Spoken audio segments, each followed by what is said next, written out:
Watch and burn. Hey everybody, so tonight I would like to discuss the Hives' first album in like forever, and that is the very recently released The Death of Randy Fitzsimmons.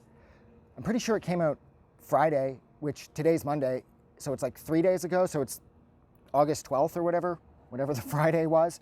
And this is the only output we've had from them, short of the single for Blood Red Moon that they released a ways back, I think around 2015, 2016, which did potentially signify a massive shift in their songwriting direction.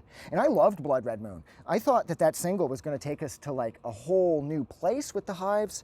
And considering that they'd given us some of the speediest and catchiest sort of pogo punk like ever made, you don't have to do more. They could have completely shifted their sound and moved more into that Western acoustic sort of Blood Red Moon thing, and it would have been awesome. But that is not what they did. The Death of Randy Fitzsimmons now makes me think of their last two records, like the Black and White album and Lex Hives, as sort of one-offs, because those songs, or the songs on those records, had continued to sort of evolve their sound, but I see their first three albums, like Barely Legal, Veni Vidi Vicious, and Tyrannosaurus, as sort of one package. And then with Lex and Black and White, they started to really shift their songwriting formula, and the songs got a little bigger. They slowed down just a touch, but they still had that pogo energy where it's like they're still hyper. And it was cool because, you know, they'd done plenty as far as the speedier punk shit with their first three albums. So there was no need to continue that on. And then there was nothing. Their last record came out whenever that was, like 2013 or 2014 or whatever, and that was it. Blood Red Moon happened, and I figured the band was pretty much done. And then the singles started popping up. They released The Bomb, Bogus Operandi, I can't remember the other one, I think they released 3. And then this record dropped. I don't know, this summer has been amazing. Musically speaking, this summer has been fucking killer. Rancid came out with a new one back at the start. The Hives just released this, and I know a lot of people that are watching this won't care about this one, but Olivia Rodrigo's new one, I think it's called Guts. It comes out August 21st or something, like next Friday. She has her new one coming out. So this summer has been killer. This record for me, it departs from where their last two full lengths were going, and this sort of throws them back into the days of the Tyrannosaurus Hives, and especially Veni Vidi Vicious.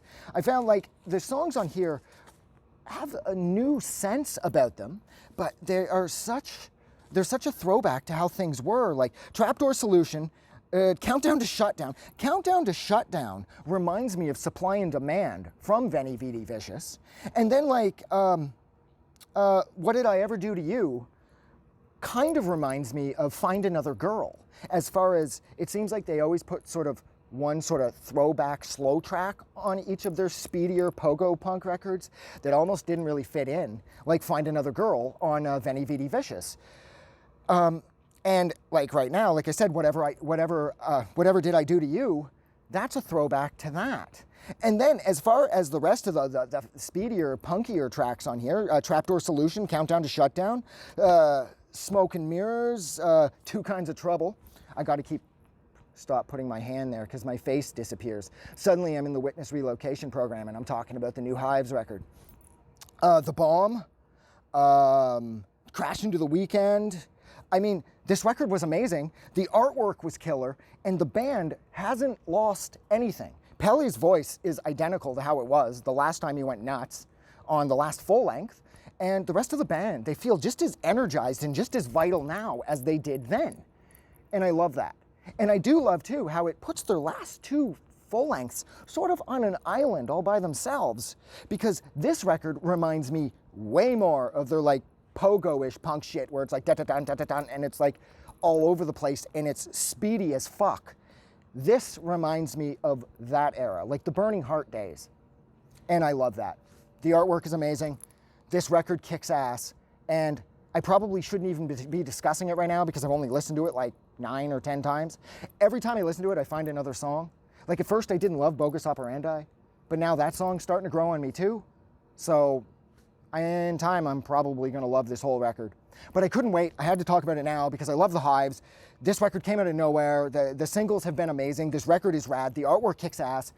And you guys kick ass for tolerating me rambling for almost 7 minutes. So I'm going to stop. So like always, thank you so much for hanging out with me while I discuss the Hives' newest album in forever, and that is The Death of Randy Fitzsimmons. Like always, if you like this review or you like this record, don't forget to do something nice for somebody. But please, don't forget that the world is actually a better place because you are in it. Now go and enjoy this record and fucking squeeze all the fun you can out of what's left of summer. Have a good night.